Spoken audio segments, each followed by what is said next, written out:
Well, here we are at Open Source World. Now we have another exciting I thought person. it was Cloud World.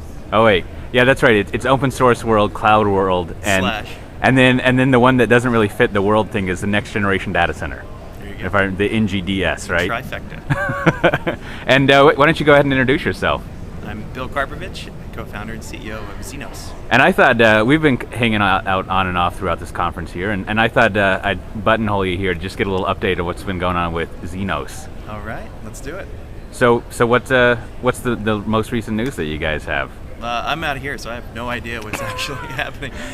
Anything could be happening back in Annapolis, right? Yes, but I did read a Twitter or two that the most exciting thing for us, first thing is actually community-related stuff. We just hit 1 million downloads today. Yeah, you were showing me that it was like 1,600,000 or something like that. No, it's 64. There you go. So we do one download every 90 seconds has been the average for the last 2.5 years. So we hit the 1 million mark in about 27 months of being on SourceForge, and we want to say any community members out there, thank you for helping put us on the map, and that's a nice big round number, and it translates into about 75,000 actually end users of the product, and we're really excited to have reached that milestone. The other related one is we have 100 Zenpacks now.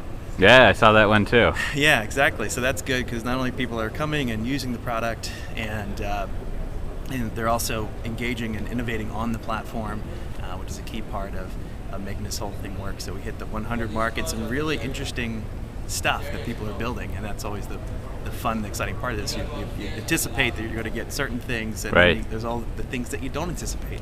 Yeah, I was going to actually ask about that because it is the open source angle in IT management it's a little different. It's different than like we're working on the core product or something. People could be, but I'm curious, like what from the Zenpacks, like what kinds of contributions you've seen. Like what do people contribute Zenpacks around? Yeah, well, I think you hit upon one thing, which is the myth of open source in some ways is that the community does a ton of the core build of the base infrastructure and the core product, if you will. I mean, frankly, smaller teams can tend to work better on those pieces of it, and we've always felt like there's going to be value there, and we do get valuable input, which is great, oftentimes in the form of testing and documentation, sometimes code. It's really on the edges and the plugin networks. Think about Firefox, right, which is where the ecosystem gets really interesting.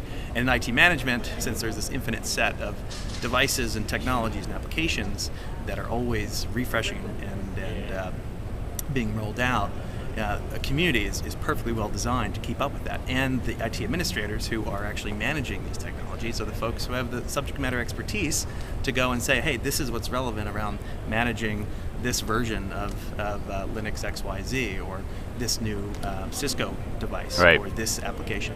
And that's really what the lion's share of the Zenpacks that are built are very device or application specific templates to say these are the metrics that really matter on this version of a NetApp filer. Yeah, yeah. And these are the default thresholds. They're very specialized. Yeah, they're very like specialized, exactly. And they use our plumbing, if you will, to build a template and kind of encapsulate some of their knowledge around those things.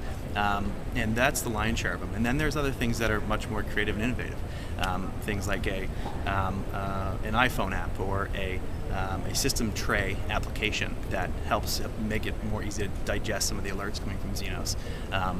MIB browser, and actually filling some things that are gaps in the product that just happen. People say, hey, I want to go solve that. Yeah, that's an interesting angle with Zenpack, since you guys have it's written, well, not partly because it's written on Python and it's a very dynamic language. From it seems like with Zenpacks you can kind of modify most any part or add to any part of the product, rather than it just being kind of isolated to one component, which gives the maximal sort of latitude of things to add on. No, that's right. So you get these kind of content-y plugins, if you will, that are more templates that you can even do through the UI and kind of get encapsulated in the back end in XML. But then there's people who are actually writing whole new daemons and that speak entirely new protocols, and actually then get bound into the overall application framework using our Zenpack packaging scheme. So it does allow you to go through the end layers of the application, extend it, innovate it in different ways, and I think that's it can also be a problem because you have access to a lot of stuff, right? Yeah.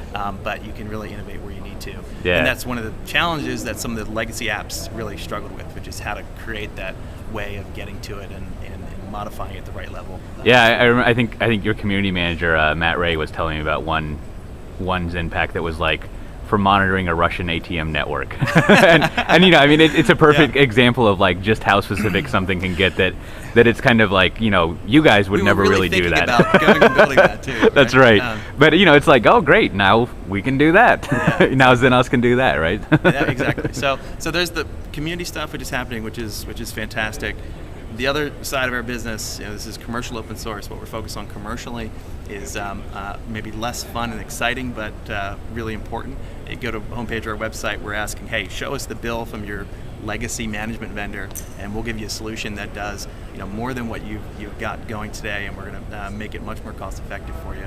And that's a reflection of, on the commercial business, about 80% of our business today is really replacing and moving people off of IBM HP, CA, BMC, and it's just really, I think, great validation of the power of the product, how it scales in large enterprise environments, and that's really driving the commercial side of the business. So not quite as sexy, but clearly something that's growing at an equal pace. And do you have any sort of enough commonality to kind of give a sense of what the experience is like swapping out some Big Four thing for a Zenoss install? Like, do you guys have a certain process wrapped around it, or is it kind of like just each thing is so different that it has to be different for each install, or like how's that panning out when people are swapping these out? Yeah, I think we're somewhere in the middle there, right? So we know that when we are looking at, again, let's say someone who's coming from BMC, and there's 5 key products that we know that we can very clearly replace, and oftentimes we'll start with 3 or 4 of them that are typically in the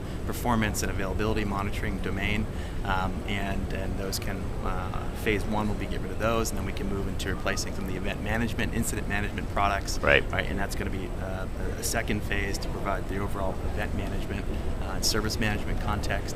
And so we're starting to see those patterns certainly happen again and again, and in the other portfolios it's an analogous set of products. So yeah, we're getting there. Right. Well, that makes sense. So any other exciting stuff going on? So let's see. So on the more I guess sexy side, a lot of very interesting stuff happening in the virtualization world, and we're starting to see a lot of, in addition to folks who are looking to just get more lean and have a more simple operating environment to monitor their infrastructure, people really looking to have an infrastructure that's going to take them into a more virtualized world. And I'm out here at the Cloud Expo, and cloud computing more and more is going to be relevant to these folks. We're enabling a lot of cloud service providers today, and we're seeing a lot of our end users actually deploy cloud as part of their overall infrastructure mix, and we've got some exciting stuff happening in that arena too. So the last thing I was going to ask about, so it turns out you're actually from Baltimore, right? Yeah. If I recall. So so what's the deal with Baltimore? How is that place nowadays? You watch The Wire, yeah, but that's a TV show. Come on. I mean, that's pretty much what it's like. So what was it like growing up there, or being from there? Did you enjoy it? The Charm City, as we refer to it. That's right, because you got the big monument there, right, or something? I actually I'm not sure exactly why they call it the Charm City. It's a charming place, certainly, even there though you go. May not entirely reflect on The Wired. But it was fantastic, and Mom, if you're listening, hi, she's still there, and the family.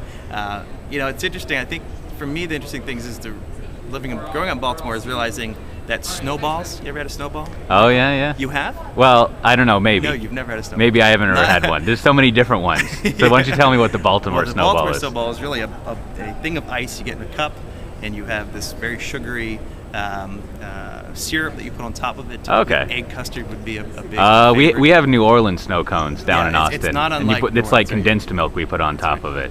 And the other question is, have you ever been duck pin bowling? I don't think so. No. So duck pins are about half the height of a... Oh, I definitely haven't done that then. And you get 3 balls. So you actually might do quite well with that, because you actually get three rolls per turn. I like it. Yeah, then I could finally hit something with 3 balls. Yeah, exactly. So that was my growing up in Baltimore. It was snowballs and duck pin bowling. Yeah, I always thought, John Waters always had a much nicer view of Baltimore than like The Wire, especially like in that movie Pecker. I thought it was a very underappreciated movie. It seemed like a very charming place for that little Pecker guy. Yeah, maybe somewhere in between the John Waters view and The Wire. Well, there you go. Well, thanks. I think we finally got an idea of what's going on in Baltimore. All right, great. Thanks, Michael. Good to see you.